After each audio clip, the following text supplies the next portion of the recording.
Un retour à Kinshasa pour parler de l'insalubrité. Il est en tout cas difficile de sillonner la capitale de la RDC sans pour autant rencontrer des ordures de caniveaux bouchés. Aucune commune n'est épargnée et les grandes places ont perdu leur éclat par manque d'entretien. Illustration sur la place des artistes, rond-point Victoire, situé dans la commune de Kalamou. On rencontre des ordures de caniveaux bouchés par les déchets. Coup de projecteur d'Omer Mukinda et Eric Manoka.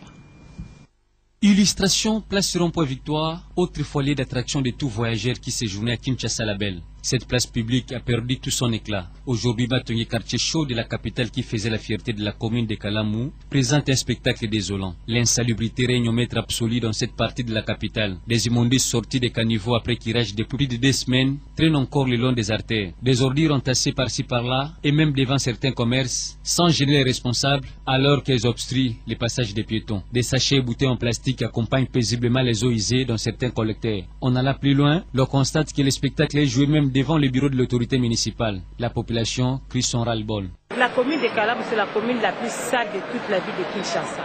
Vous voyez par exemple.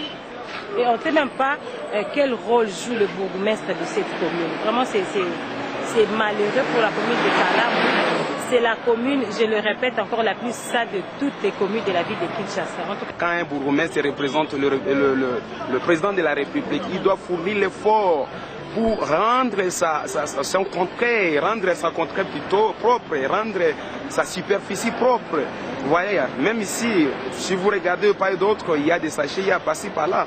Donc le bourgmestre doit avoir cette idée-là, d'aller initier des stockages par avenue, stockage par quartier, d'une poubelle générale, afin que notre commune ou nos quartiers soient un peu propres pour éviter tout ce que nous avons comme conséquence de salubrité. Kinshasa, capitale de la République démocratique du Congo, qui va abriter le 14e sommet de la francophonie, soupire et attend voir la politique de l'assainissement de l'environnement mise en place par le gouvernement de la République appliquée dans toutes les communes.